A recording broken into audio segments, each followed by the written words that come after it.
안녕하세요. 11월 마지막 주일이 되었습니다.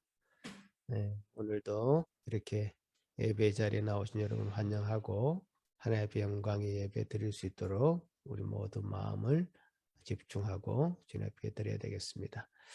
비가 많이 오는 가운데 지금 저희들이 처해 있습니다. 주님께서 주신 은혜가 그 가운데도 임할 수 있도록 기도하는 마음으로 예배에 참여하시기 바랍니다.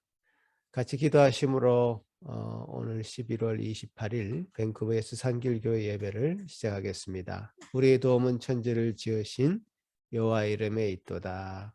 아멘. 천지를 창조하시고 주관하시며 다스리시는 전능하신 하나님 아버지, 또 그 하나님 아버지께서 우리의 주관자가 되시고 또 우리를 다스리시고 우리의 친목자가 되시고 아버지 되어 주심을 감사합니다. 아버지 하나님의 은혜를 기억하고 이 시간 이 예배의 자리에 참여한 모든 주의 백성들을 기억하여 주시고 주님 은혜를 베푸시사 참으로 주님의 뜻을 분명하게 알아 주님의 뜻 가운데 살아가는 저희들 다 될 수 있도록 도와주시옵소서. 주님 은혜를 이 시간도 구하오니 주여 주여 목마른 사슴처럼 주님의 은혜를 사모하며 갈구하는 제 심령 되게 하여 주시옵시고 주님 그런 심령 위에 참으로 촉촉히 은혜의 담비를 허락하여 주옵소서. 예배 시종을 주님께 부탁드리옵고 예수님 이름으로 기도합나이다. 아멘. 찬양 드리겠습니다.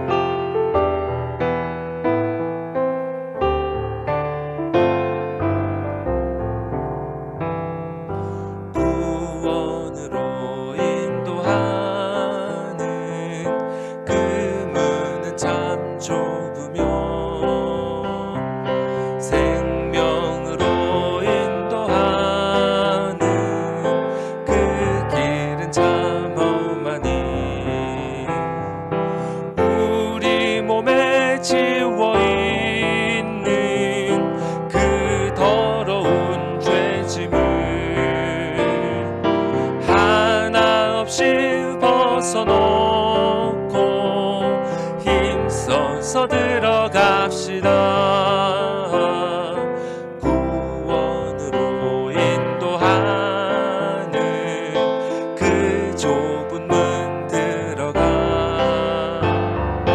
영생으로 인도하는 그 생명길 갑시다. 1절 한 번 더 고백합시다. 구원으로 인도하는 그 문은 참 좁으며 생명으로 인도하는 그 길은 참 험하니 우리 몸에 지워있는 그 더러운 죄짐을 하나 없이 벗어놓고 힘써서 들어갑시다.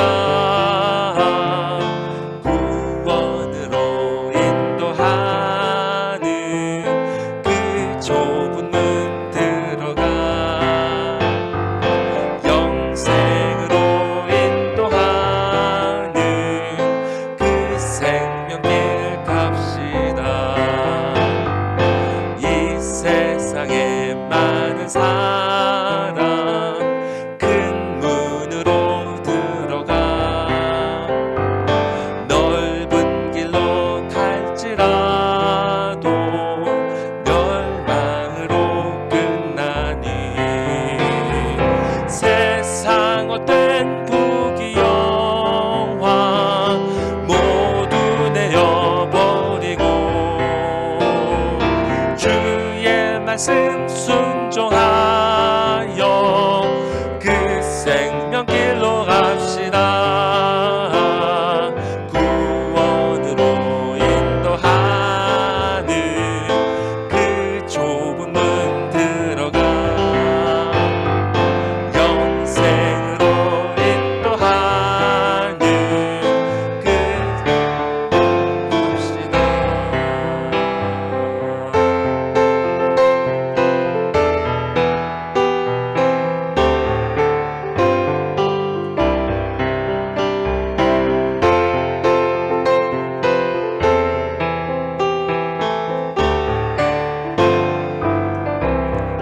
열렸으니 구원의 문 열렸으니 주의 공로 힘입어 주저 말고 들어가서 생명길로 갑시다. 구원의 문 닫힌 후에 들어가고 싶으나 한 번 닫힌 구원의 문 또 열려지지 않으리. 구원으로 인도하는 그 좁은 문 들어가 영생으로 인도하는 그 생명길 값이 영생으로 인도하는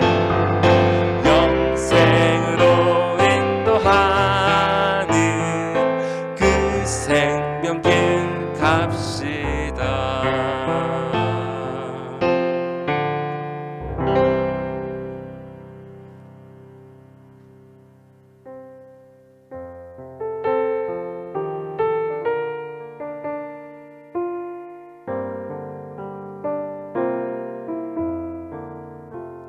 주 예수 내가 알기 전 날 먼저 사랑했네. 그 크신 사랑 나타나 내 영혼 거듭났네. 주 내 맘에 늘 계시고 나 주의 안에 있어. 저 포도 비유 같으니 참 좋은 나의 친구. 내 친구 되신 예수님 날 구원하시려고 그 귀한 몸을 버리사 내 죄를 대속했네. 나 주님을 늘 믿으며 그 손을 의지하고 내 몸과 마음을 바쳐서 끝까지 충성하리. 2절 한 번 더 고백합시다. 내 친구 되신 예수님 날 구원하시려고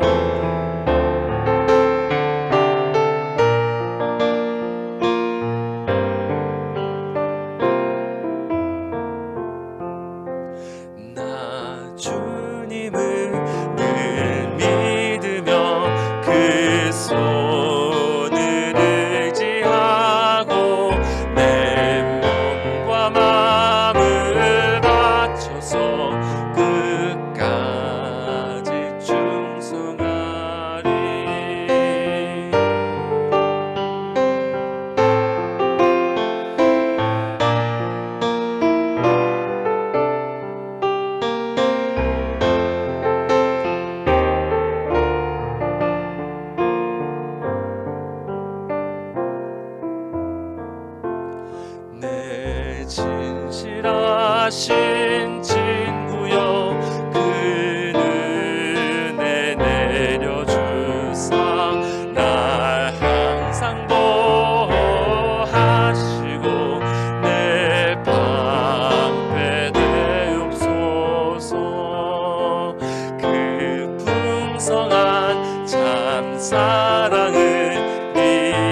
기도합시다.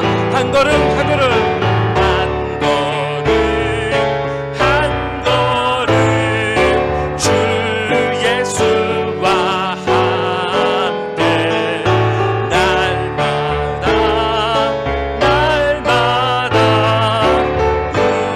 우리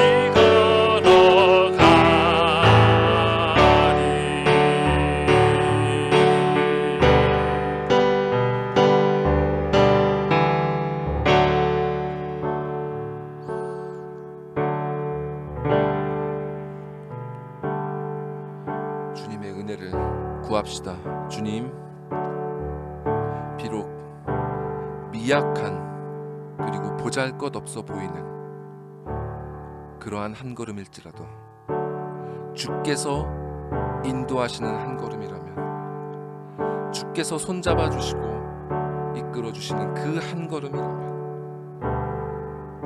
세상에서 칭송하는 그 어떤 발걸음보다 더 고귀하고 값진 발걸음이 될 것임을 믿습니다.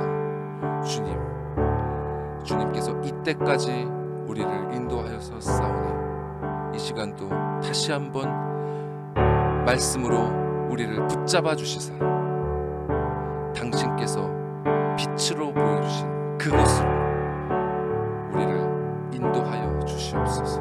다 같이 주님께 기도하시겠습니다.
하늘에 계신 우리 아버지여, 이름이 거룩히 여김을 받으시오며 나라가 임하옵시며 뜻이 하늘에서 이루어진 것 같이 땅에서도 이루어지이다.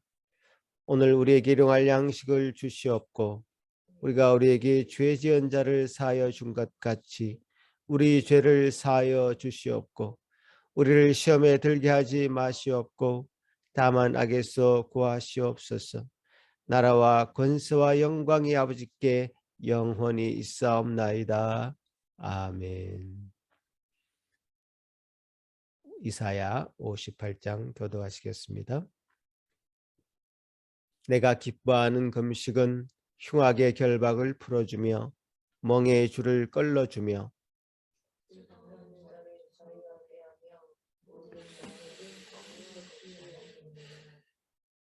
또 줄인 자에게 내 양식을 나누어 주며 유리하는 빈민을 집에 들이며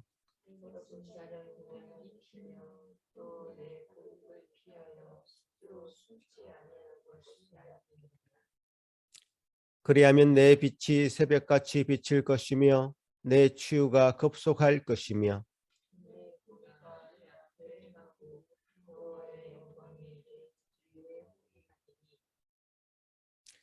내가 부를 때에는 나 여호와가 응답하겠고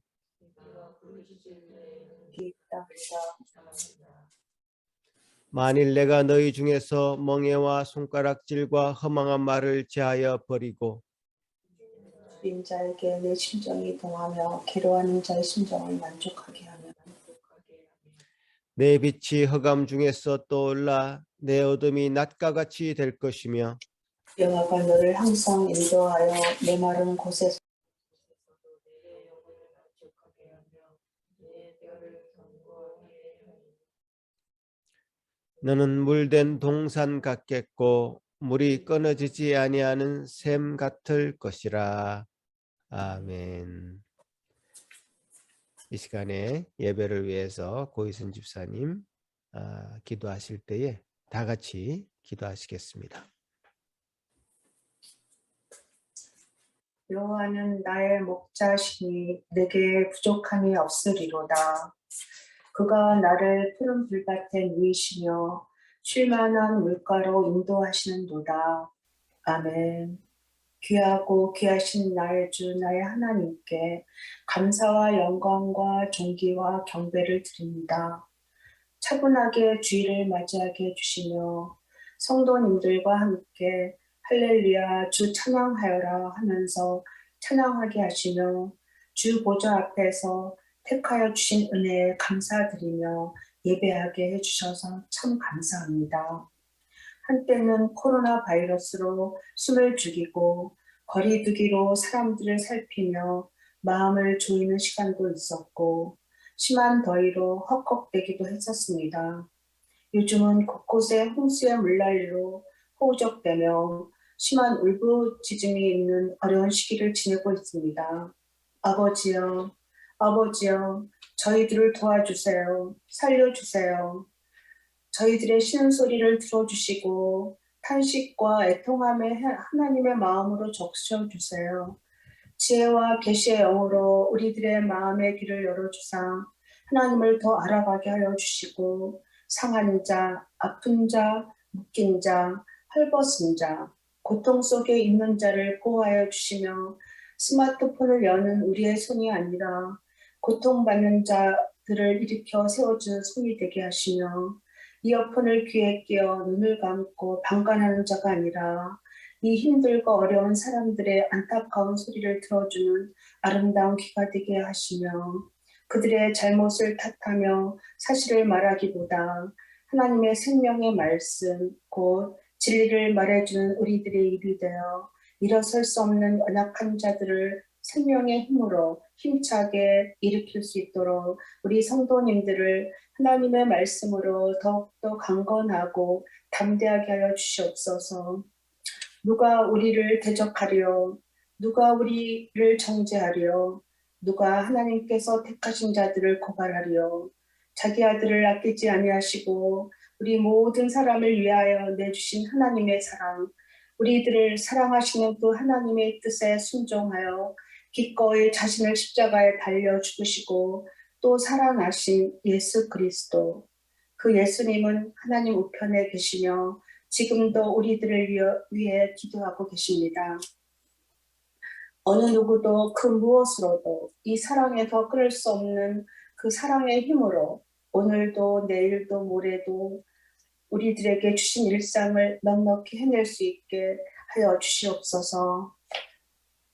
하나님, 또한 말씀을 전하시는 목사님과 사모님을 축복하시어 성령 충만하게 하여 주시고 말씀을 전하실 때 하나님의 영광이 되게 하여 주시옵소서. 감사합니다, 주님. 사랑합니다, 주님. 이 예배를 끝까지 주님께 맡겨드리며 세상 속으로 들어가셔서 어그러지고 거스르는 어두운 세상을 빛으로 밝혀주시고 썩고 부패되어 문드러지지 않게 세상의 소금이 되어주신 우리 주 예수님의 귀하신 이름으로 기도하옵나이다. 아멘.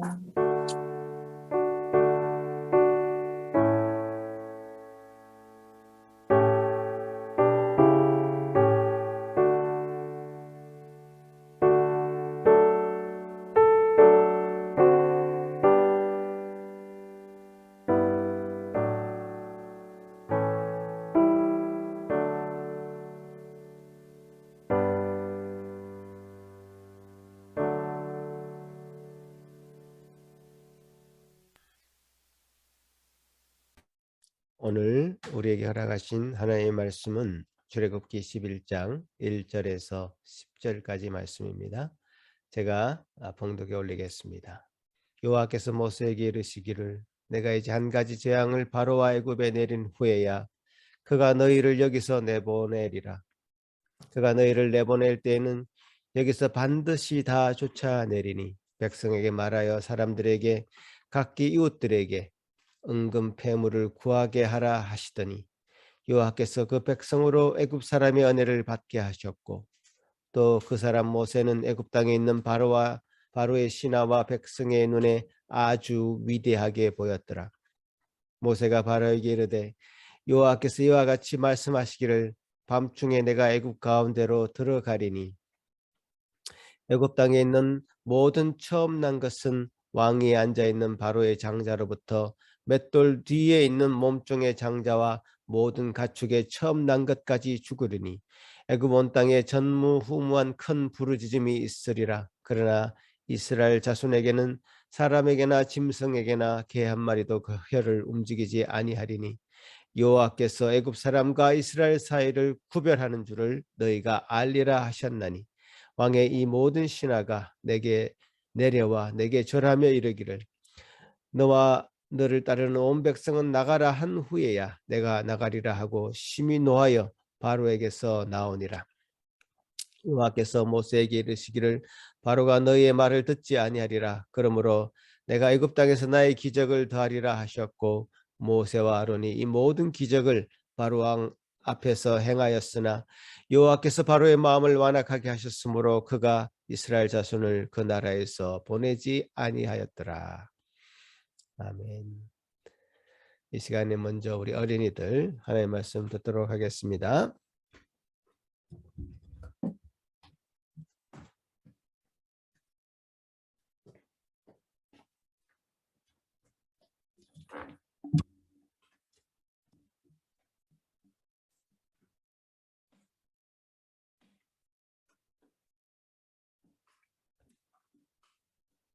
자, 우리 어린이 여러분 한 주간도 비가 많이 내렸지만 건강하게 잘 지켜주신 하나님께 감사드립니다. 오늘은 우리 주한이도 얌전히 잘 앉아 있는 그런 모습이네요. 우리 루아도 등을 딱 그렇지 소파에 딱 대고 우리 같이 말씀을 잘 듣도록 하겠습니다. 루아 어디 갔어? 루아도 앉아야지.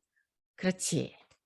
자, 루아야, 저기 주한이도 앉아 있으니까 루아도 이제 잘 앉아서 말씀을 잘 듣도록 하겠습니다. 이제 컴퓨터 만지지 말고, 옳지. 자, 우리 지난주에 그림을 보면서 우리 지난주 설교를 다시 한번 기억하도록 하겠습니다.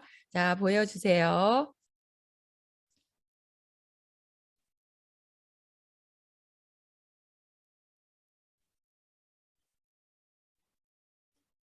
자, 이 그림은 우리 주아가 그려준 그림이에요.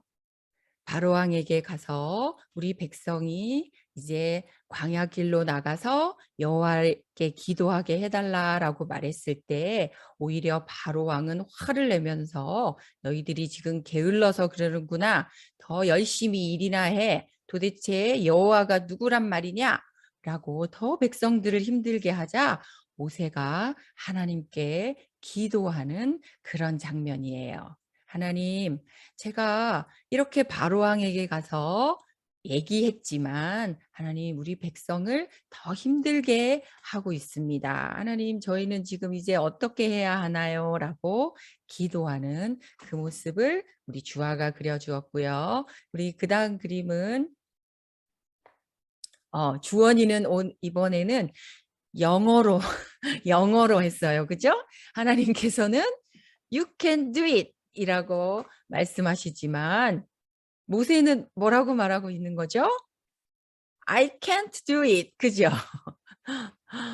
예, 모든 것이 더 나빠지고 있습니다. 하나님 하고 모세가 지금 하나님께 무릎을 꿇고 기도하는 그런 장면이에요. 정말 간절하게 하나님의 도우심을 구하고 하나님 저는 정말 적절한 사람이 아닌 것 같아요 라고 말하는 것 같아요. 자, 우리 그 다음 그림은 루다미가 그려준 건데, 루다미는 사람도 엄청 많이 그렸죠. 앞에 앉아 있는 사람은 바로 왕이고요. 중간에 지팡이를 들고 있는 사람은 모세예요. 그리고 큰 손가락들을 꺼내서 모세, 당신 때문에 우리가 더 힘들어지고 있잖아. 라고 전부 손가락질을 하면서 헤이 헤이 막 그렇게 모세에게 말하고 있는 것 같아요. 그래서 모세가 다시 한번 하나님의 약속을 그 백성들에게 말하는 그런 장면이에요. 정말 모세는 이렇게 할 수도 없고 저렇게 할 수도 없는 중간에 끼어서 어떻게 해야 될지 모르는 그런 난처한 상황이 있었지요. 하나님 앞에 기도했을 때 하나님께서 말씀하셨어요. 모세야, 이제 내가 바로의 그 완악함, 그 하나님을 없다 하고 하나님을 모른다고 하고 하나님이 누구냐고 물어보는 그 바로와 그 바로의 백성들에게 이제 내가 큰 일을 행할 것이다. 그래서 장차 이스라엘 백성들을 애굽에서 탈출시킬 거야. 이제 내가 하는 것을 모든 바로와 바로의 백성들이 다 보게 될 것이다 라고 하나님께서는 말씀하셨지요. 자신 없어 하는 모세에게 모세가 영웅이 아니라 하나님께서 그 모든 것들을 다 준비하시고 이제 이집트 나라에 바로 왕궁에 무슨 일이 있을지를 하나님께서 다 계획하셨어요. 우리 어린이들은 잘 알고 있겠지만 우리 성경도 보고 영화도 보고 그랬을 것 같아요. 그죠? 10가지의 재앙을 이제 하나님께서 내리시는 거예요. 왜 내리시느냐면요. 그들이 내가 여호와인 줄을 알게 하기 위해서 내리는 거예요. 그 당시 이집트에는요, 글쎄 80가지 이상의 신이 있었대요. 땅에는 땅의 신이 있고요, 바다에는 바다의 신이 있고요, 강물의 신도 있고요, 기후의 신도 있고, 개구리도 신이고, 메뚜기도 신이고, 모든 것들을 신으로 섬기는 정말 정말 하나님이 싫어하시는 온갖 것들을 다 신으로 섬기는 그런 나라였거든요. 그러니까 바로는 여호와가 도대체 무슨 신이야? 여호와라는 신도 있어? 라고 비웃기 시작했지요. 하나님은 그 나쁜 바로에게서 이스라엘 백성들을 반드시 탈출시켜서 하나님을 믿는 거룩한 백성으로 만들어 가시는 것이 하나님의 약속이고 언약이셨지요. 이제 우리 조금 있으면 보게 될 사모님이 영화에서 그 10가지 재앙을 잘 표현한 것을 보여줄 거예요. 근데 이 영화보다도 아마 그 당시 바로와 그 나라에 있었던 이 10가지 재앙은 더 무섭고 더 어마어마했을 것 같아요. 너희들이 섬기던 신과 하나님이 전쟁을 일으키는 것 같은 그런 내용이지요. 첫 번째는요, 우리 조금 이따 보겠지만 이 나일강이 피로 변하는 모든 강물의 그 물이 피로 변하는 거는요, 그 당시에는 나일강 강물도 신이었고 물고기도 신이었대요. 그리고 두 번째, 온 왕궁의 나라에 개구리가 아주 많아지는 거는요, 그 당시에 그 애굽 사람들은 개구리도 신으로 생각했대요. 그리고 세 번째, 여러분 이 알아요? 나중에 엄마 아빠한테 한번 물어보세요. 이가 우리의 몸에 물면 피가 나고 얼마나 따가운지 몰라요. 그 당시에 애굽에서는 이집트에서는 땅에도 신이 있다고 했는데 하나님께서 이를 보내심으로 말미암아 너희가 섬기는 그 땅의 신은 아무것도 아니야 라고 보여주신 거고요. 네 번째는 파리도 파리의 모양으로 신으로 섬겼대요. 애굽 사람들은. 그런데 하나님께서 파리를 보내서 너희들이 그렇게 중요하게 생각하는 땅이나 물을 내가 오염시킬 거야 라고 보여주시는 거고, 그리고 많은 가축들을 신으로 섬기던 그 사람들에게 그 가축들이 병에 걸리게 함으로 너희의 신은 나 여호와에게는 아무것도 아닌 너희들은 죽은 신이야 라는 것을 보여주시고요. 그리고 그 사람들은 의술, 그죠? 병을 낫게 하는 그것도 신이었대요. 근데 하나님께서 전염병을 주셔서 그 신은 아무것도 아니라는 것을 보이시고 우박과 메뚜기와 그리고 태양신을 섬기고 있던 그 바로의 백성들에게 하나님께서는 깜깜한 어두움을 보내시면서 너희가 믿는 태양신은 내가 보내는 이 흑암을 이길 수 없다라는 것을 보여주셨어요. 그리고 마지막으로 그래도 말을 듣지 않자 하나님께서는 모든 가정에 이스라엘 백성 말고요. 애굽 백성들의 큰 아들 그리고 가축들의 제일 큰 그런 새끼 그리고 그 노예들의 가족의 제일 큰 아들까지도 하나님께서 다 멸하실 때야 바로가 정신이 번쩍 들어서 이스라엘 백성들을 이제 탈출하는 데에 나가라 다 이제 우리 땅에서 나가라라고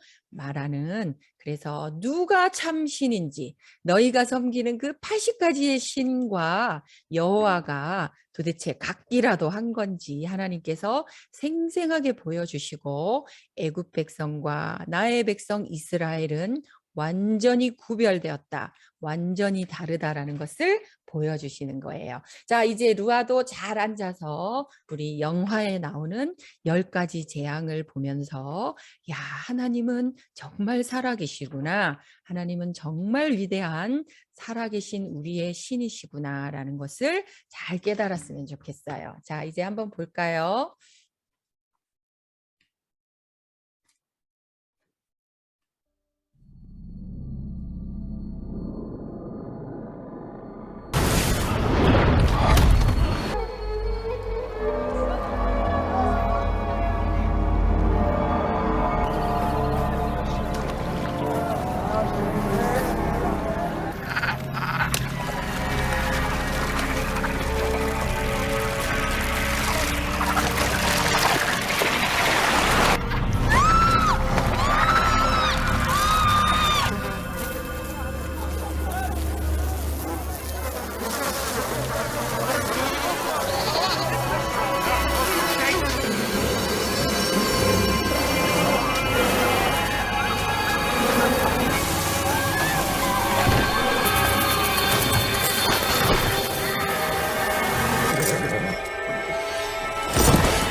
Not exempt, and there is some conjecture that these melodies capture like a flower. 6 small gods.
정말 무섭지요. 그죠? 근데 아마 그 당시에는 더 영화는 이 정도지만 아마 더 무서운 그런 재앙으로 하나님께서 너희들의 섬기던 그런 신을 대상으로 하나님께서 심판하신 것을 보여주신 것 같아요. 자, 이제 우리 함께 기도하도록 하겠습니다. 자, 기도하는 손 함께 기도하겠습니다. 하나님 아버지 감사합니다. 이스라엘 백성들이 애굽에서 이집트에서 430년 동안 살면서 하나님도 다 잊어버리고 그냥 하루하루 노예로 살아가는 것이 자신들의 일생인 양 살아가고 있었을 때에 하나님께서 하셨던 그 언약을 하나님께서 기억하시고 이제 이루시기 위해서 모세를 80년 동안이나 준비하여 주시고 가지 않겠다고 하는 그 모세에게 여러 가지 기적으로 또 함께 하시며 바로왕 앞에 서게 하셨을 때에 하나님 그 바로왕도 하나님을 알지 못하고 하나님이 누구냐 여호와가 누구냐라고 이스라엘 백성들을 괴롭히기 시작했을 때에 하나님께서 그 애굽 사람들이 섬기던 그 온갖 신들을 하나님 전쟁을 일으켜서 내가 이 모든 세상의 주관자요, 생명의 주관자요, 이스라엘 백성들의 여호와인 것을 만천하에 보여주시니 참으로 감사합니다. 하나님의 백성들이 죄 짓는 세상 가운데 살아가는 것을 하나님께서 그냥 두지 아니하시고 이제 탈출시켜서 하나님의 거룩한 백성으로 만들어가 주시니 참으로 감사합니다. 우리도 동일하게 죄에서 구원받은 그런 백성으로 살게 하시니 하나님 큰 은혜요. 하나님의 참 사랑이었음을 우리가 고백합니다. 우리 어린이들도 우리가 저 애굽과 같은 땅에 살던 자인 것을 기억하며 우리를 탈출시키시고 빛으로 사랑으로 하나님의 은혜 가운데로 인도하신 그 하나님 앞에 늘 감사하며 살아가는 우리 어린이들 다 되게 해주세요. 감사합니다. 예배 마칠 때까지 우리 어린이들도 예배에 잘 참여할 수 있도록 도와주세요. 감사드리며 예수님의 이름으로 기도드립니다. 아멘.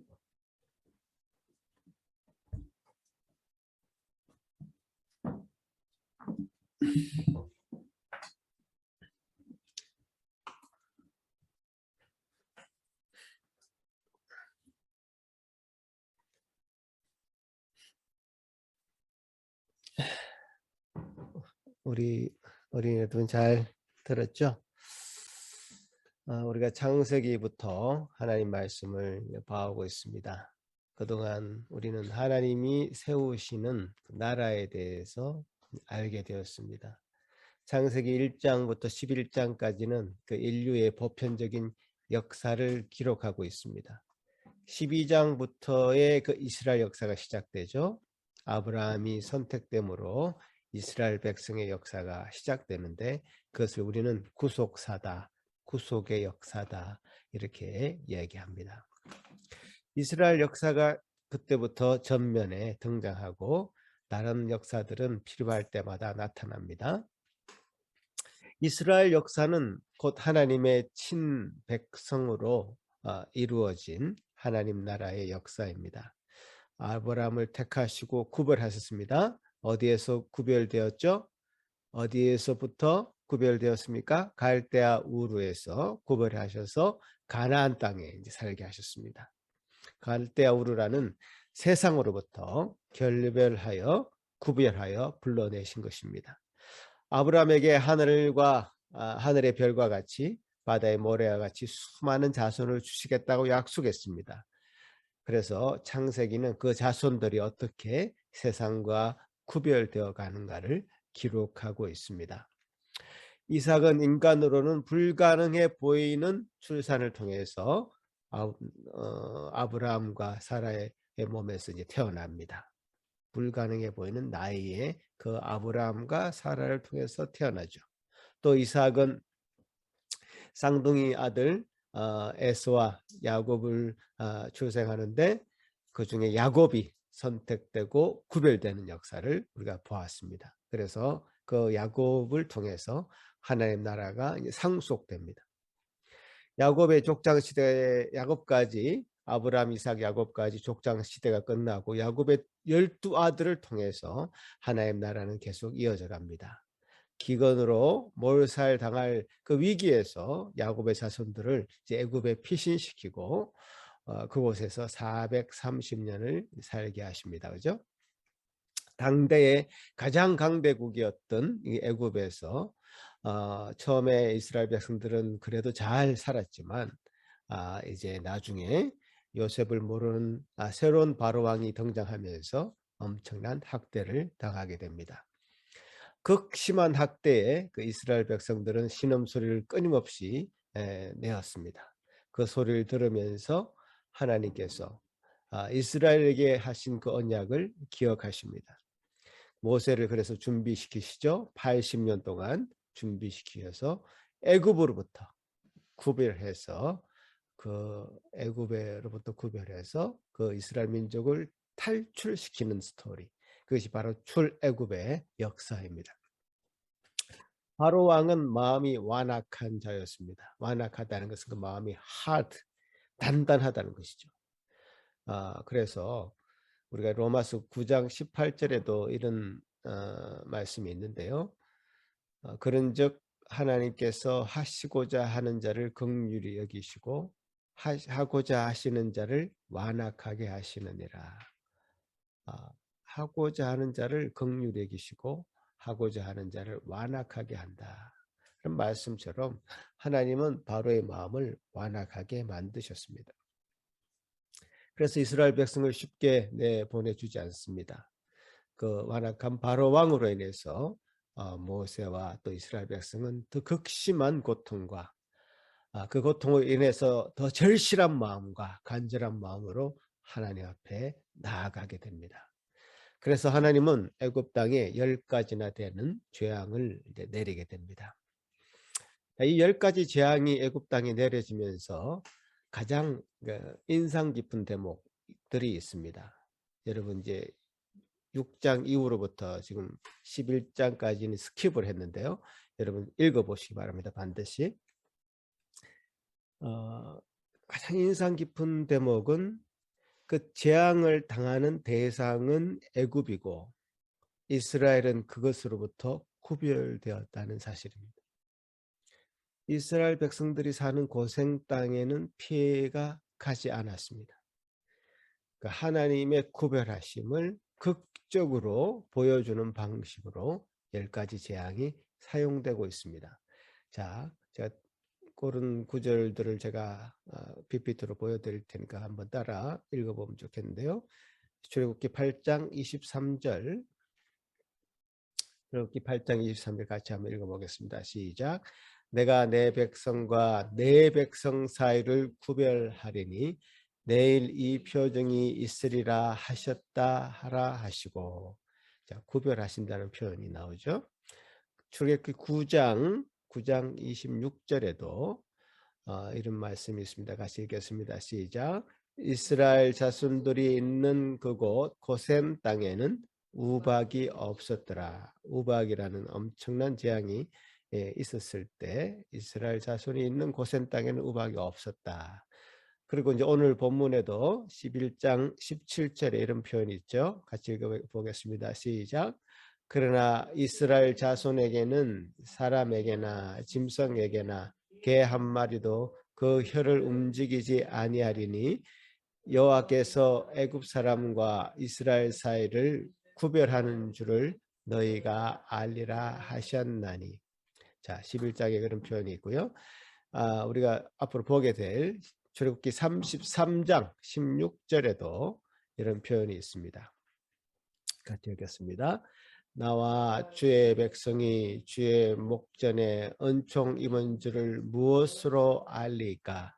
주께서 우리와 함께 행하심으로 나와 주의 백성을 천하 만민 중에 구별하심이 아니니까. 자, 구별되었다. 라는 표현이 계속적으로 등장합니다. 그래서 하나님께서는 언약을 맺으셔서 이스라엘 백성으로 하나님을 왕으로 섬기는 하나님의 백성이 되게 하셨습니다. 이것이 하나님께서 맺으신 이스라엘 백성과 맺으신 은혜의 언약입니다. 구별되었다는 것은 그런 의미를 가지고 있죠. 그래서 이것이 은혜로 맺어진 언약이었기 때문에 이것이 이스라엘 백성들에게 어떤 자격이 있어서 또 조건이 되어서 그렇게 구별되는 그런 은혜를 입은 것이 아니라 그저 값없이 은혜로 주셨다는 의미에서 은혜 언약이다 이렇게 얘기했죠. 그래서 이스라엘 백성들은 값없는 그런 크신 은혜로 하나님의 백성이 되었고 또 그것은 애굽과 구별되는 큰 은혜였다는 것을 이 10가지 재앙을 통해서 하나님이 직접 눈으로 귀로 온몸으로 느끼게 해주셨던 것입니다. 앞에 영상에서 봤듯이 피계, 이파, 악독, 우매, 억장 우리 이렇게 10가지 이렇게 외우는데요. 피, 개구리, 이, 파리, 악종이라고 하죠. 악질. 지금 뭐 조류, 독감 이런 전염병이다 이런 다 악질입니다. 독종, 피부병이 막 생기고 우박, 그런 메뚜기, 흑암, 장자가 죽는 이런 10번의 재앙이 이스라엘 애굽의 온 땅에 이제 내려질 때 이 애굽은 정말 통곡의 도시가 슬픔의 도시가 되어버리죠. 그 반면에 이스라엘 백성들은 그 재앙을 피할 수 있었다라는 것이고요. 그것은 애굽과 이스라엘을 구별하시는 하나님의 은혜 덕분이었던 것이죠. 이렇게 눈에 보이는 방식으로 온몸이 느끼는 방식으로 하나님은 애굽과 이스라엘을 구별하셨습니다. 이런 사실을 누구도 애굽도 이스라엘도 부인할 수 없도록 온 세상이 알아보는 방식으로 역사하셨습니다. 또 그것을 성경은 빠짐없이 기록하고 있습니다. 이런 외적인 기적뿐만 아니라 이 10재앙이 가지는 더 중요한 의미는 바로 영적인 의미입니다. 아까 우리 어린이 설교에서도 얘기했듯이 이 10재앙이 가지는 특징은 그 재앙은 다 애굽이 신으로 섬기는 것들과 다 연관되어 있습니다. 10가지 다.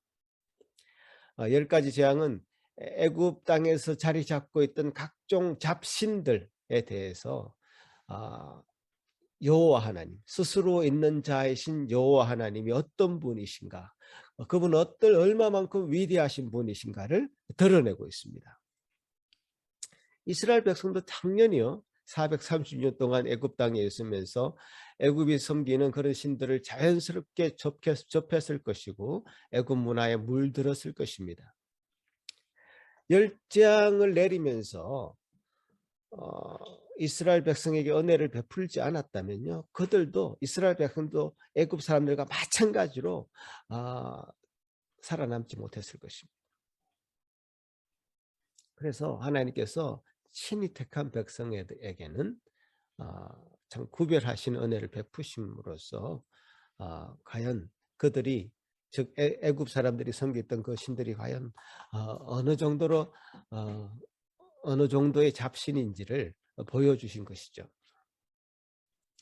그래서 애굽의 종살이에서 그냥 건져낸다 이런 정도가 아니라 애굽의 신들의 영적인 속박으로부터도 해방시켜 주신 것이죠. 영적인 속박, 묶여있는 그 어떤 것에서 풀어주신 겁니다. 심지어 바로의 신하와 애굽 백성의 눈에 그런 여호와의 명령을 쫓아 행하는 그 모세마저 위대하게 보였다고 성경은 기록하고 있습니다. 오늘 본문에도 보니까 그죠? 이 얼마나 이 명명백백하게 여호와 하나님과 애굽의 그 잡신들은 비교가 되지 않는 것임을 잘 보여주고 있습니다. 성경 기록을 통해서.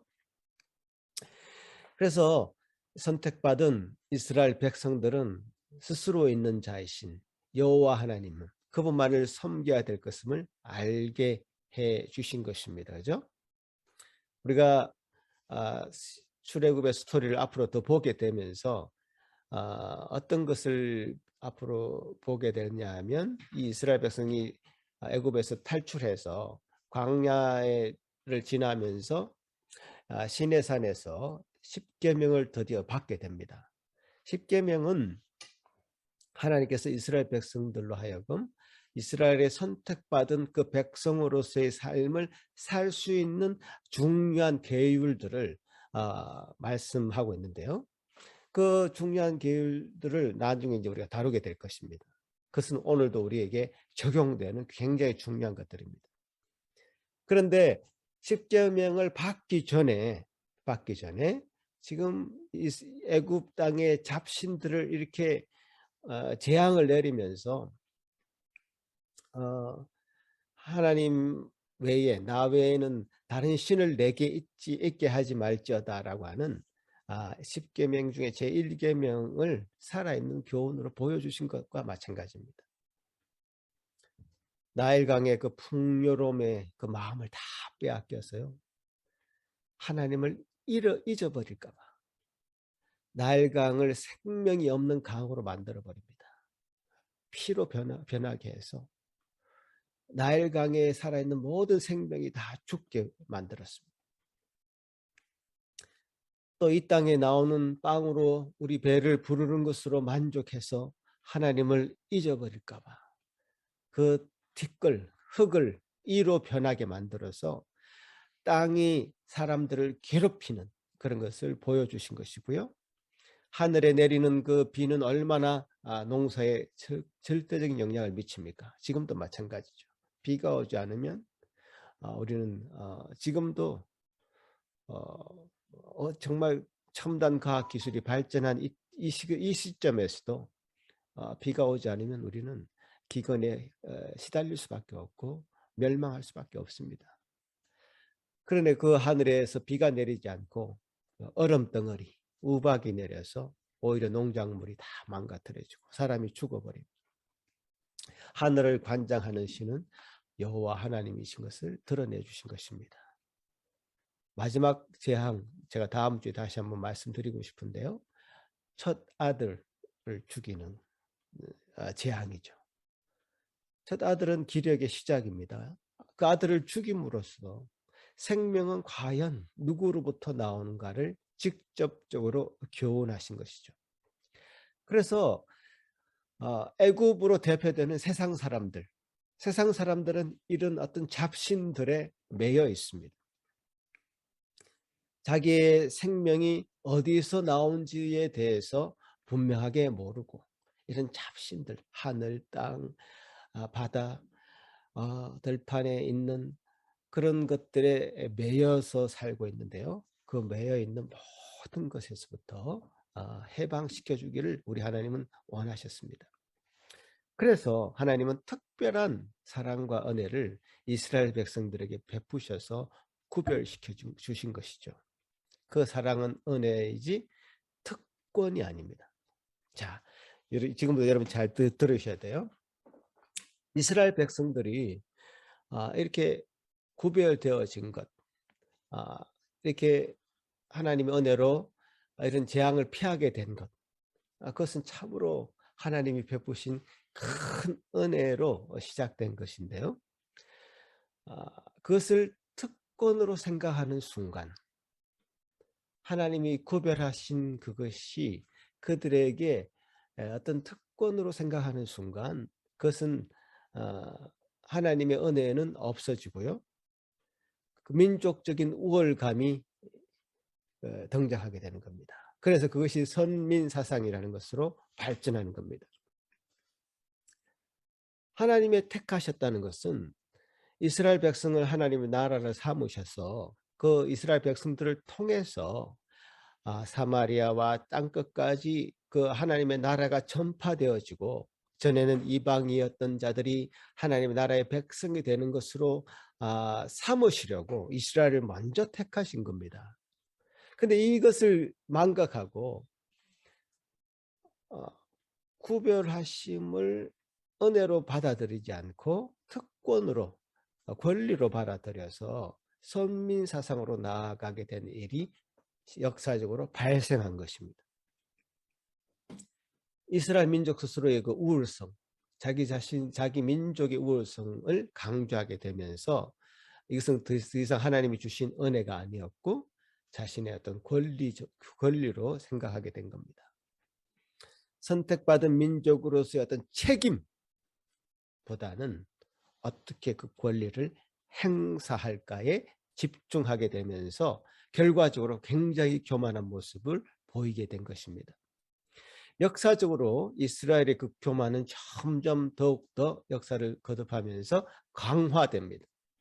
더해집니다. 그 하나님의 그 언약으로 맺어진 하나님과의 관계조차도 이제 점점 무너지게 됩니다. 급기야 하나님의 언약의 그 완성이라고 할 수 있는 예수 그리스도가 오셨음에도 불구하고 그 예수 그리스도까지도 부인하는 데까지 나아가게 됩니다. 그 이스라엘 민족이 가졌던 이 민족적인 우월감이 하나님보다 더 위에 서게 된 것입니다. 하나님보다 더 앞서게 된 것입니다. 이게 참 굉장히 아이러니한 일이 발생한 거죠. 자신의 민족이 우월한 거가 하나님의 관계보다 더 중요하게 된 것입니다. 자, 이스라엘 민족이 이렇게 선민 사상을 갖게 되면서 이런 사상들이 확대 재생산하게 됩니다. 지금까지도요, 그 영향권이 미치고 있습니다. 그 인류를 파괴하고 분리하는 사상으로 전개됩니다. 예를 몇 가지 들어보면 선민 사상이라는 것은 자기 민족이 다른 민족에 비해서 우월하다라는 사상을 얘기하는 건데요. 중국도요. 지금 스스로는 자기 스스로를 이 세상에 참된 센터, 중심이라고 믿습니다. 중화사상이라고 그러죠. 그 주변 사람들을 다 오랑캐다 이렇게 부릅니다. 우리 대한민국도 오랑캐고 뭐 다 오랑캐입니다. 중국 사람들 입장에서는. 이게 선민사상의 일종이라 할 수 있죠. 그 산업혁명이 일어난 이후에 영국을 비롯한 서구 국가들이 많은 생산을 하게 되었습니다. 자, 생산만 하면 됩니까? 그것이 생산된 만큼 팔리지 않으면 그것은 또 공황 상태가 되죠. 생산한 것이 팔릴 수 있도록 한 가지 사상을 만들어냅니다. 사회 진화론이라고 사상을 만들어내면서 식민지를 개척하죠. 미개한 나라들, 아시아, 아프리카 등등 미개한 나라들은 우리가 더 진화된 우리나라의 것을 받아들여야 돼 하면서 식민지의 그 명분을 만들어내죠. 그 일본이 우리나라를 식민지화 할 때도 이런 똑같은 논리로 우리를 잘 살게 해주겠다고 하면서 식민지를 만들었죠. 자, 이런 선민사상이 심지어 유대인을 대학살했던 히틀러에게도 나타나죠. 아리아인들이 우수한 민족이다. 그래서 유대인들은 열등한 민족이기 때문에 다 죽어도 상관없다. 이 논리가, 이 사상이 깊이 박혀 있었기 때문에 사람을 죽여도 죄책감을 느끼지 않는 겁니다. 600만 명이 죽었다고 말씀드렸죠. 그때 당시 900만의 유럽 중에 유대인들이 흩어져 살고 있었는데 그 중에 600만 명을 죽이면서도 이 논리 때문에, 이 선민사상의 논리 때문에 아무 죄책감 없이 그들을 죽일 수 있었습니다. 그래서 제가 이게 구별되었다라는 말을 사용할 때 매우 우려스러운 점이 바로 이런 점입니다. 이 단어를 오해할 때 구별되었다는 것을 뭐 선민사상이나 인종차별, 더 나아가 남녀차별 이런 것을 용인하는 그런 사상으로 받아들일 수 있을 것 같아서 조심스럽습니다. 지금도 이제 백인들이 우월하다는 생각을 가지고 다른 인종들을 차별하는 정책을 펼치는 그런 사람들 중에 크리스찬들이 많습니다. 의외로. 그걸 어떻게 생각합니까, 여러분? 자기는 구별되었고 자기는 보호받아야 되고 어떤 경쟁에서도 져서는 안 되고 결국 우리는 이 세상에서 복받고 잘 살아야 된다는 그런 의식이 팽배해져 있습니다. 굉장히 집단 이기주의적인 그런 경향마저 보이죠. 지금 전 세계적으로 이런 인종주의에 근간해서 정당들이 의회에 많이 들어가 있고 많은 포션을 차지하고 있습니다. 미국이 좀 대표적으로 그런 것을 잘 보여주고 있습니다. 그래서 이 선민사상이라는 것은 구별됨, 선택됨과 차별되는 세상의 논리입니다. 하나님의 머리에 이런 것이 없습니다, 여러분. 이 구별해 내심을 이 선민사상이라는 것으로 변개시키지 않으려면요, 이스라엘 백성들이 하나님께서 이스라엘 백성들을 어떻게 선택하신 것인지, 왜 구별해 내신 것인지 그 목적을 잊지 말아야 될 것입니다. 왜 그 이스라엘 백성을 구별해 내는 것인가? 그들의 민족적 우월감을 심어주기 위해서 구별해 낸 것인가? 과연 그런 것이 아니라 전적인 하나님의 은혜로 그들을 선택했고 구별해 내었다는 것을 잊지 말아야 됩니다. 절대로 명심해야 됩니다. 그들이 하나님이 이스라엘 백성들을 선택해서 구별해 내신 것은 어떤 특권을 부여한 것이 아니라 아무런 노력이나 조건이 없는 은혜라는 것을 잊지 말아야 됩니다. 그래서 이스라엘 백성을 그렇게 구별해서 선택하신 그 이유는 여호와 하나님 오직 그분만을 섬기는 그의 친백성이 되도록 하신 것이고요. 그분만을 따르는 백성이 되도록 구별하신 것인데 당연히 그분의 뜻에 합당한 삶을 사는 것으로 그 구별해내신 증거를 보여줘야 될 것입니다. 선택받은 백성의 어떤 모습을 보여줘야지 하나님의 이름을 망령되이 나타나는 것이 아닐 게 되겠습니다. 그러니까 하나님의 이름을 욕되게 하는 것이 아닐 것입니다. 주님께서는 그렇게 구별해내신 목적을 이루기 위해서 이스라엘 백성들 가운데 그 자손에게 예수 그리스도를 보내주셨고요. 예수 그리스도를 통해서 이 세상을 온전히 사랑하시고 구원하신 표를 드러내셨습니다. 이 부분에서 이스라엘 백성들은 예수 그리스도를 부인하고 십자가에 못 박음으로 그들 스스로가 하나님이 그들을 친히 택하신 백성으로서의 그런 책임과 그 의무를 다하지 못하고 그저 민족적인 우월감만을 드러내는 민족으로 전락하고 말았죠. 자, 이것이 여러분 이제 이 역사의 흐름인데요. 이걸 개인적으로 여러분에게 좀 어떻게 좀 적용을 해야 되냐면, 여러분은 하나님의 선택으로 한 개인이 하나님의 자녀가 되는 은혜를 입습니다. 그렇죠?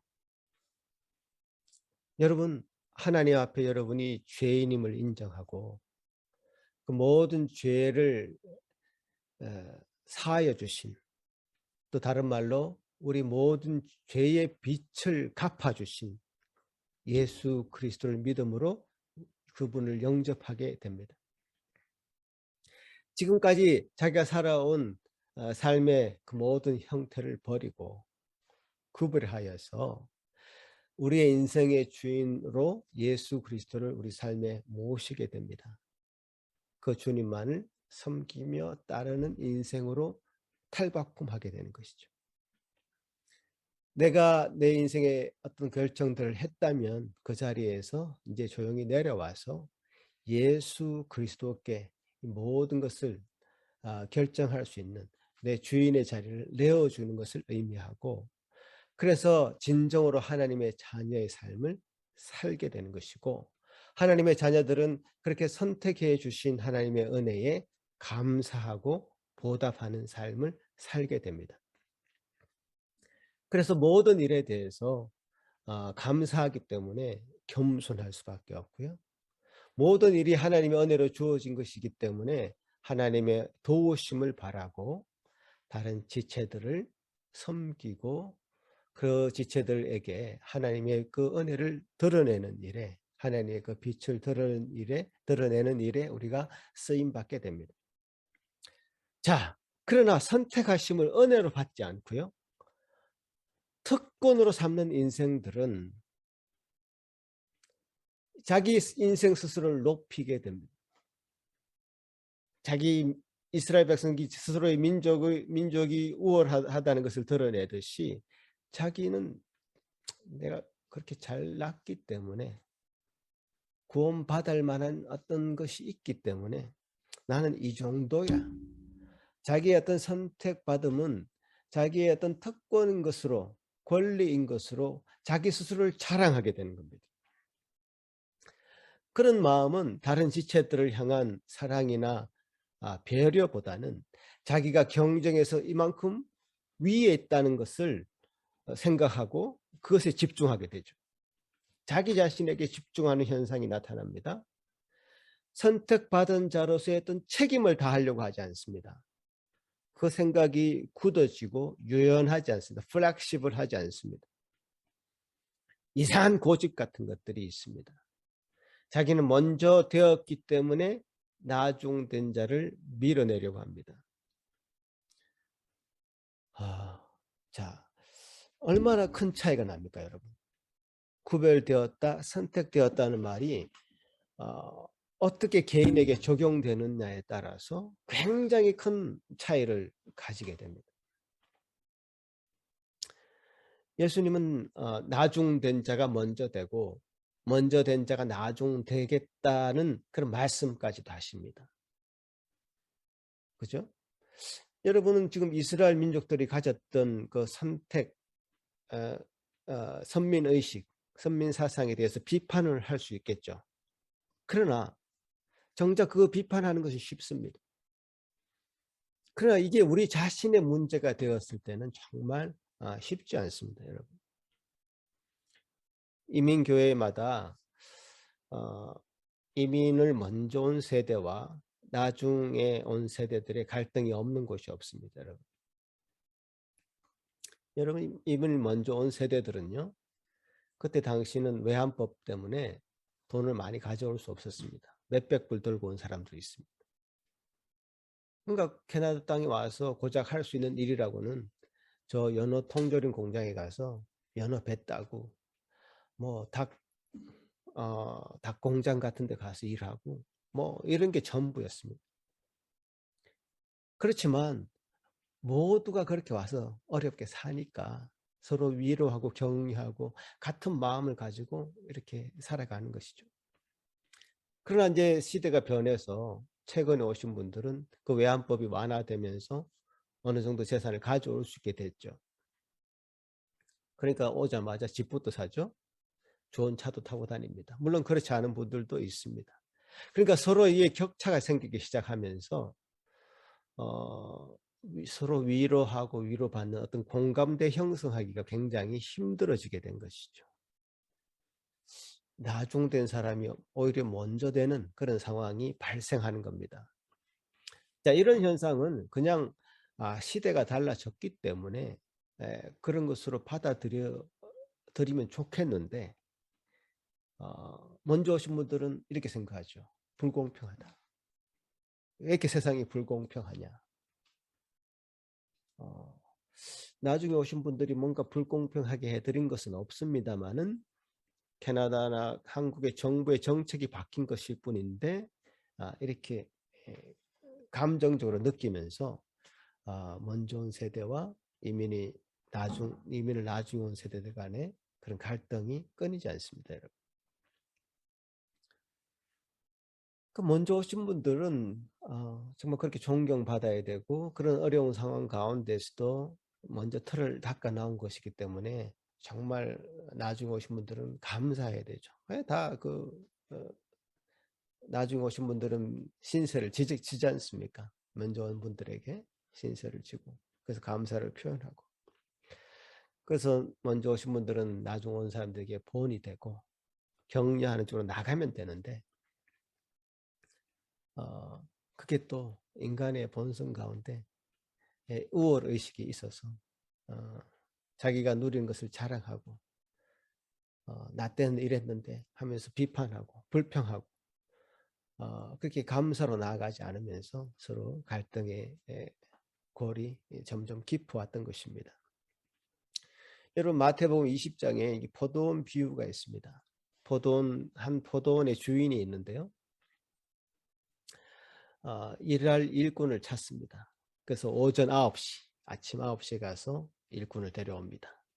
한 데나리온을 주기로 약속하고 한 데나리온은 하루 일꾼에 받는 보통의 품삯입니다. 그런데 또 그 주인이 12시에도 나가보니까 길거리에 일하기를 원하는 일꾼들이 있어서 또 일꾼들을 불러옵니다. 오후 3시에도 그렇게 나가서 보니까 일꾼들이 또 불러옵니다.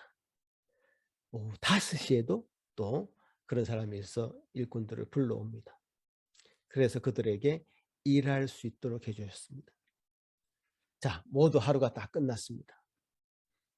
이제 계산을 해야 될 차례입니다. 제일 나중에 온 오후 5시에 온 일꾼부터 페이를 하죠. 하루 품삯은 한 데나리온이었죠. 그 5시 온 일꾼에게도 이 주인은 너그러워서 한 데나리온을 지급을 합니다. 자, 그러면 그 앞에 일한 사람들은 무슨 생각을 하게 될까요? 나는 좀 더 많이 주겠지. 3시에 온 사람부터 그런 상상을 하게 돼 있죠. 그런데 3시 온 사람에게도 한 데나리온을 줍니다. 12시 온 사람에게도 한 데나리온을 똑같이 줍니다. 자, 급기야 아침 9시에 아침부터 지금 일한 그 사람들은 설마 난 하루 종일 일했는데 저 오후 5시 온 사람하고 똑같이 한 데나리온을 주겠는가?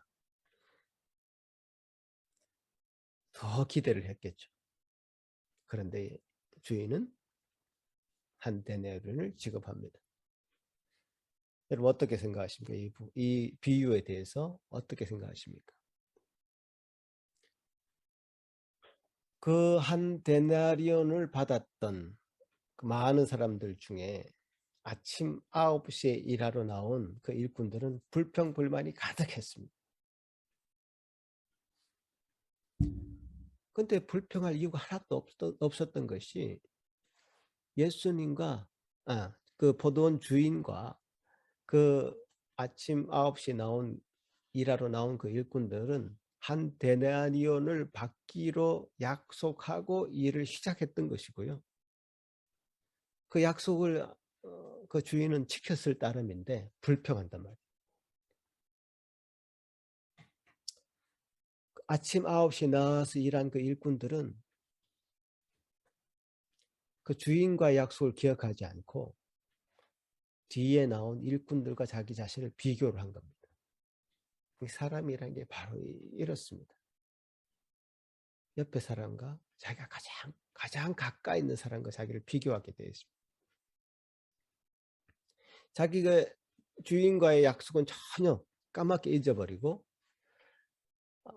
옆에 일꾼들과 자신을 비교하면서 자기가 일할 수 있는 기회를 준 주인에게 불평불만을 오히려 토하게 되는 감사하기는커녕 불평불만을 드러내는 그런 어리석은 자의 모습이 바로 우리들의 모습인 것입니다. 하나님 나라는요, 어떤 특권과 그래서 어떤 권리를 주장하는 나라가 아니라 하나님 나라의 그 백성들은 하나님이 주신 참 진리로부터 오는 그 자유, 하나님 주신 그 자유함으로 당연하게 하나님으로부터 받은 은혜가 있기 때문에 은혜에 대한 감사와 또 마땅히 감당해야 될 책임이 있음을 알고 그 책임을 다 하려고 하고, 나중 온 자에게도 한없이 너그럽고 열려 있어서 그 마음을 베푸는, 나누는 그 사랑이 있어야 될 것을 주문하고 있는 것입니다. 여러분, 우리가 받은 것은 얼마나 큰 것입니까? 선택되었고 구별되었다는 이 사실은 우리의 어떤 의지와 우리의 노력과 우리의 어떤 조건과 상관없이 주어진 하나님의 크신 은혜인 것이죠. 그래서 신약 성경에는 우리가 누리는 이 은혜를 1만 달란트를 빚진 자였는데, 우리가 원래 그 1만 달란트의 빚을 다 탕감해 준, 다 없다고 말씀해 주신 것과 똑같다. 1만 달란트는 우리가 계산할 수 없는 그런 돈이라는 것을 기억해야 됩니다. 어마어마한, 우리의 평생의 어떤 것으로도 갚을 수 없는 그런 빚입니다. 그런데 그것을 다 없다고 해주신 그 은혜를 우리가 누리고 있는 그런 사람이다. 선택받았다는 것은. 그런데 내게 100데나리온 빌려간 그 사람에게 그 빚을 내가 되돌려 받지 못해가지고 그 사람을 잡아서 때리고 그 사람을 감옥에 가둬버리는 그런 악한 일을 우리가 하고 있는 것은 아닌가. 1만 달란트와는 비교할 수 없이 작은 돈인 100데나리온을 내게 빌려갔던 사람에게 너무 우리는 매몰차게 대하는 것은 아닌가. 우리는 하나님 앞에 받은 것보다는 훨씬 우리가 주는 것은 작습니다. 우리 지체들에게 주는 게 작습니다. 우리가 지고 있었던 그 죄의 짐이라는 것은, 죄의 무게라는 것은 너무너무 어마한 것이었는데 그 모든 것을 다 내려놓게 된 것이죠. 그 안에서 참 자유를 얻었다면, 그래서 하늘의 하나님께 계속적인 위로와 은혜가 공급되고 있다면 우리 생활의 태도는 달라져야 될 것입니다. 특권의식, 선민사상, 어떤 권리, 그런 것으로부터 자유로워야 됩니다. 택함 받은 민족에게, 그 사람에게 주어진 정말 무한한 하나님의 은혜와 그 은혜로부터 말미암은 자유함과 그 자유로부터 부여된 책임감이 있을 따름이죠. 여러분, 우리 주님께서 부여하신 교회에 대한 그 책임, 그리고 이 세상에 대한 책임을 여러분 지금 느끼고 계십니까? 그렇다면, 느끼고 계시다면, 혹은 느끼지 못하신다면 여러분의 어떤 선택, 내가 선택받은 백성으로서의 어떤 그것을 특권의식으로 생각하고 있는 것인지, 아니면 은혜로 생각하고 있는 것인지, 여러분 스스로에게 한번 질문을 던져보시기 바랍니다. 기도하시겠습니다. 은혜가 풍성하신 하나님 아버지, 하나님 은혜로 말미암아 이 모든 것이 시작되었음을 우리가 인정합니다. 은혜로 시작되었고 은혜로 진행되며 그 은혜로 말미암아 완성되고 이루어질 것을 믿습니다. 주님, 우리의 삶 가운데 그런 은혜의 빛을 비춰주신 그 하나님 감사드립니다. 우리 삶이 그렇게 시작되었는데 우리가 이 세상에 대해서 너무 나 자신이 잘남을, 나 자신이 가지고 있는 것에 대한 자랑으로 다른 사람보다 우월하다는 의식을 가지고 살고 있지는 않습니까? 주님, 이런 교만을 주여 낮추어 주시고, 주님, 탕자의 비유에서 보였던 그 첫째 아들과 같이 하나님과 함께 있으면서도 하나님께서 주시는 모든 것을 누리지 못하고 불평불만으로 일관했던, 그래서 둘째 아들에게 베풀 것을 마음껏 베풀지 못하는 그런 참 찌질한 모습의 성도는 아닙니까? 주님이여 도와주시옵소서. 우리의 마음을 주관하여 주셔서 주님이 베푸신 것에 대한 감사와 또 그분으로부터 말미암은 놀라운 진리에 대한 자유함으로 이 세상에 대해서, 교회에 대해서, 또 성도에 대해서 책임을 다하는 저희들 다 될 수 있도록 도와주시옵소서. 감사하고 예수님 이름으로 기도합나이다. 아멘. 사도신경으로 우리의 신앙을 고백하겠습니다. 전능하사 천지를 만드신 하나님 아버지를 내가 믿사오며 그 외아들 우리 주 예수 그리스도를 믿사오니 이는 성령으로 잉태하사 동정녀 마리아에게 나시고 본디오 빌라도에게 고난을 받으사 십자가에 못 박혀 죽으시고 장사한 지 사흘 만에 죽은 자 가운데서 다시 살아나시며 하늘에 오르사 전능하신 하나님 우편에 앉아 계시다가 저리로서 산자와 죽은 자를 심판하러 오시리라. 성령을 믿사오며 거룩한 공회와 성도가 서로 교통하는 것과 죄를 사하여 주시는 것과 몸이 다시 사는 것과 영원히 사는 것을 믿사옵나이다. 아멘. 찬양 드리겠습니다.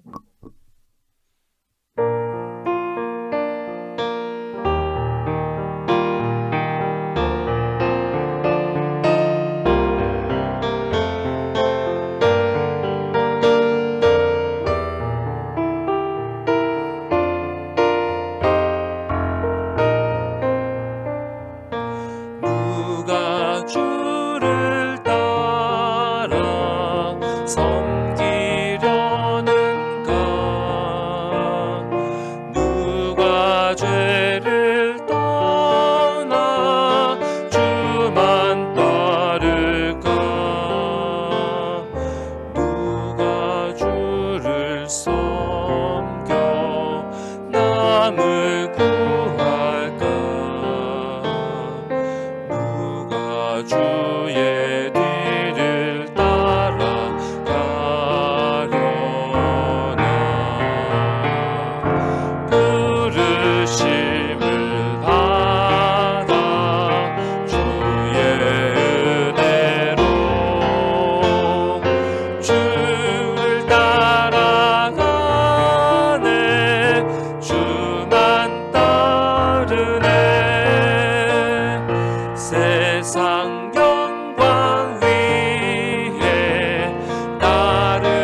거룩하신 하나님 아버지, 우리가 영의 눈을 떠서 이 세상의 모든 것들을 바라볼 때 참으로 주님께서 이 모든 것을 지으시고 주관하심을 보게 되고 믿게 되나이다. 아버지 하나님이여, 이 세상이 참으로 암울하게 돌아가고 힘들고 어려울지라도 우리 주님은 살아계시며 역사하시고 당신을 믿는 자들에게 참 은혜를 베푸시고 그들을 통하여서 이 세상을 구원하시도록 책임을 보유하신 줄로 믿습니다. 아버지 하나님이여, 도우시옵소서. 그 책임을 다할 수 있는 우리 모든 주의 백성들 되게 하여 주옵소서. 아버지 하나님, 은혜를 따라서 이 시간에 예배로 영광 돌리며 주의 말씀 앞에 선 우리 주의 백성들 기억하여 주시고, 이 말씀이 그 심령 가운데 잘 머물게 도우시고, 말씀을 통해서 우리가 온전히 주님 앞에 변화되어지고 주님이 원하시는 삶으로 나아가는 저희들 되게 하여 주옵소서. 아버지 하나님, 우리가 재물을 우리의 것이라 하지 아니하고 주님의 것이라 인정하며 이렇게 주님 앞에 예물도 드립니다. 주님 받아 주시옵시며 이 작은 물질이 우리의 신앙 고백임을 주님 앞에 알고 내어드리오니 주여 받아 주시옵소서. 일주일의 삶 가운데 다시 폭풍과도 같은 것들이 우리 삶 가운데 몰아치고 각자의 삶 가운데 어려움이 끊이지 않을 줄로 아오나 주님이여, 함께 하시는 주님이여 도우셔서 그 마음을 폭풍 가운데도 고요했던 그 예수님처럼 고요하고 평안함을 유지할 수 있도록 도와주옵소서.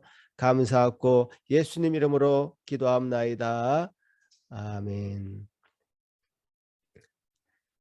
여러분, 주님께서 우리에게 많은 은혜를 베푸셨습니다. 헤아릴 수 없습니다. 선택하심부터 그 은혜는 시작되었죠. 그것을 절대로 특권으로 생각하지 마시고, 우리가 받은 것 다 은혜요, 감사의 조건이요, 또 그렇게 우리가 그 받은 것으로 많은 사람을 살리고 베푸는 것으로 사용하시도록 우리를 격려하시는 주님의 음성을 기억하시기 바랍니다. 그렇게 여러분 영향을 미치는 한 사람 한 사람 다 되기를 간절히 바라면서 이 예배를 마무리하겠습니다. 기도하겠습니다. 이제는 우리 주 예수 그리스도의 크신 은혜와 하나님 아버지의 무한하신 사랑하심과 성령 하나님의 위로하심과 교통하심이 이제 예수 그리스도를 믿음으로 주님이 우리를 선택하신 그 사랑을 받아들이며 인정하고 주님 앞에 온전히 서서 선택받은 자의 온전한 자유함과 책임을 가지고 이 세상에 넉넉하게 살아되기를 간절히 소망하는 여기 머리 숙인 모든 성도들 위해, 그 가정 위해 지금부터 영원토록 함께 있을지어다. 아멘.